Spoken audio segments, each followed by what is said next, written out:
Kasi ako man good kay matod pa ni Pastor so lain man tao na madala sa feeling, na madala sa proof. Ako ay based on proof, I based on evidence. That's the reason behind. I don't believe na manun lang na hanapin taong based lang sa personal experience without the proof of the Bible.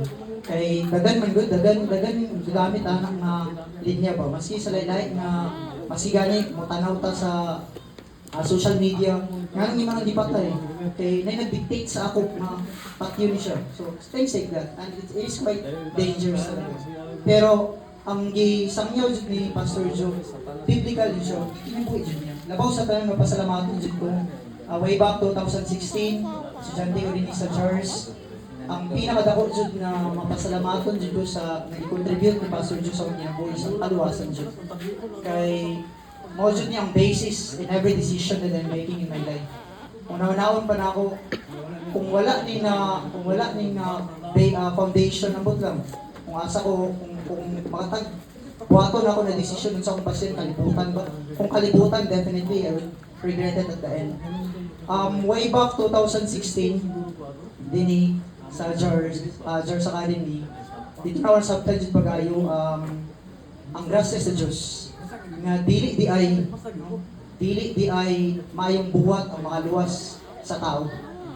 In fact, isa na gani, paano pa na ako kundili ang, kundili ang grasya sa Ginoo dyan, wala tayo katahong.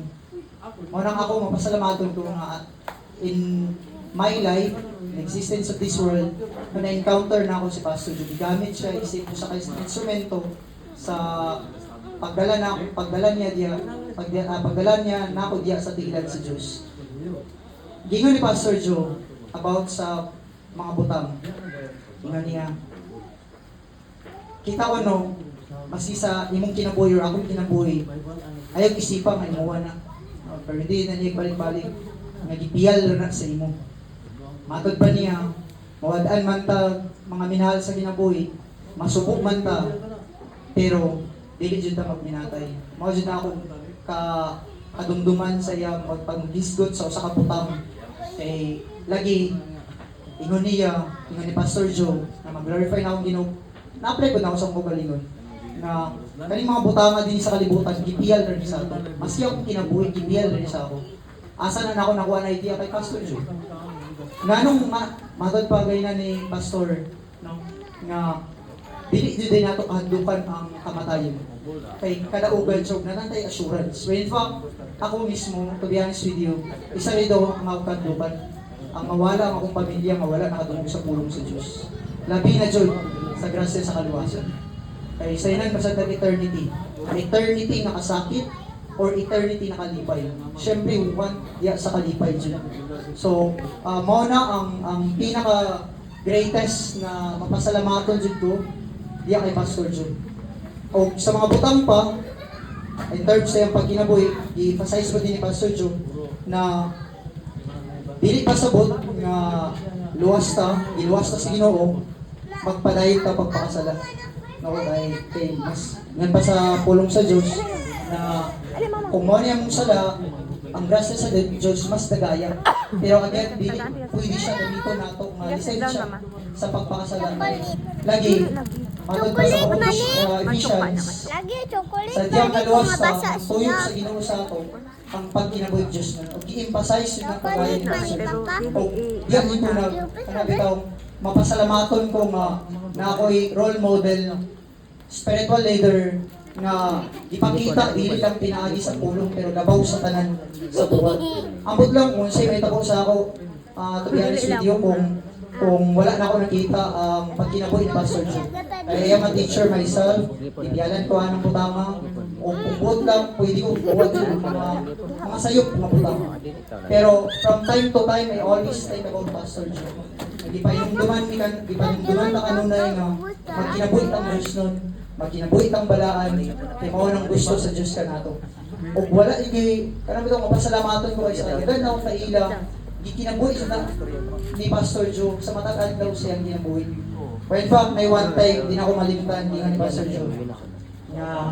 Vacation sila Ma'am Sad, sila Auntie Glo, some more. nga siya na lang isa amot ng dinibato or other place na naay usa ka bae nga nagduol sa iya nga makig halubilo ang things like that.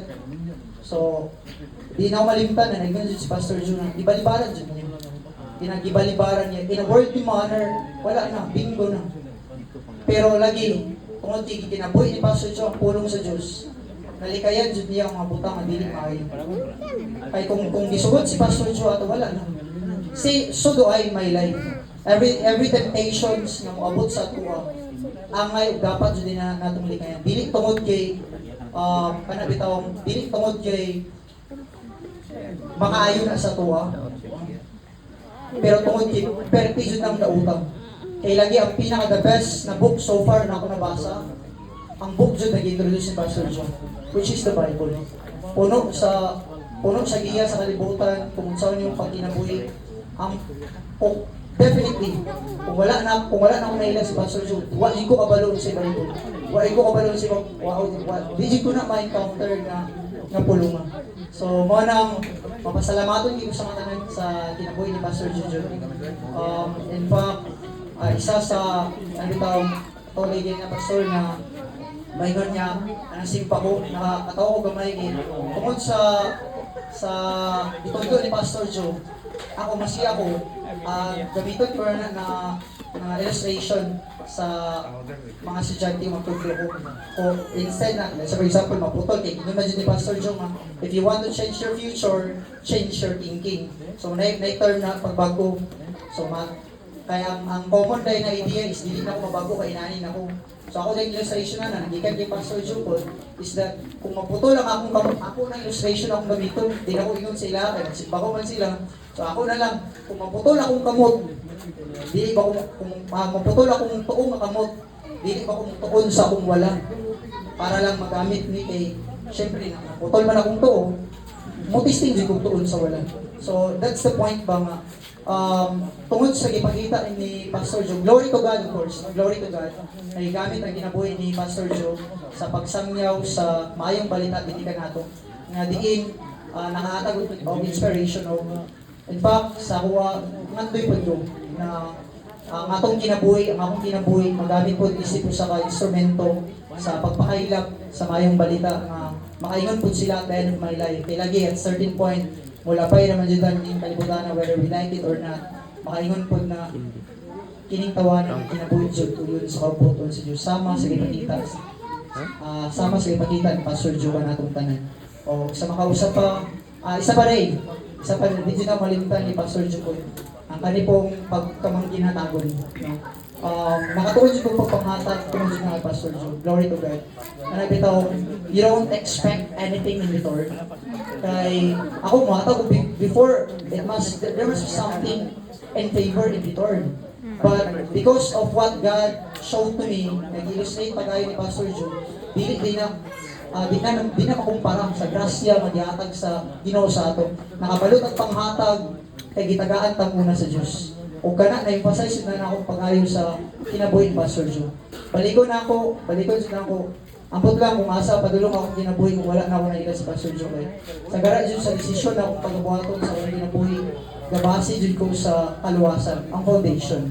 Na si Kristo namatay tungod balang sa mga sala gilubong ug sa katulong adlaw nabanaw siya na pinagi na nakabatong kita kaluwasan asiguraduhan sa kinabuhi na makapwede sa langit kauban niya nga kauban sa Ginoong Kristo sa wala na katapusan. Napod to isa pastor ba kaganina nag-share ko about sa panapod na ako nag-mention ko diya sa klase nga na eternity. Partial lang kasi dili man po religion akong subject ato, but of course religion is interrelated to other subject. Di ko naka-is ko to eternity about ato, kung ba sila langit or dili, kung ba sila life after death. Naiusa ka estudyante, sir, kung tinuod ang langit, sir, nanong dili na lang ta magpakamatay, sir, ginaman niya po eternity. Thanks, exact. Pero as what I remember kay Pastor Jun, nagingon niya, no? Kung gipuy-an ta sa Espiritu Santo sa Diyos, masipag unsay may tabo sa itong kinabuhi, tingin na nato buhaton na butang.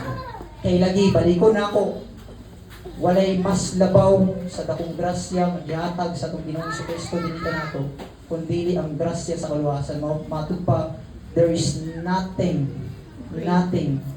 greater than grace. Kung na ako'y problema, nakatuon kong pasalamat, tungod anang tulungan. Kung wala ko kasabot sa kong gibati, within, nakatuon kong padayon sa pagkinabuhi, tungod anang grasya ka. Kung wala ko'y kwarta, mawala ng kwarta, nakatuon kong padayon sa ginabuhi, mapasalamaton sa ginabuhi. Kay lagi, walay butang nga makalabaw anang butang. Munang kaning mapasalamaton di ko sa tanan sa ginabuhi dyan ni Pastor Joe. Kung naman naging nagpasalamat sa ako in case na nakabuhat ko maayo isa yun yung danana is ang pag-emphasize sa pulong sa Diyos na ipakita ni Pastor Joe. Glory to God, of course, ang tanan na imaya ug dungog balik diya dyan sa Ginoo. Maayong gabi ka natong tanan.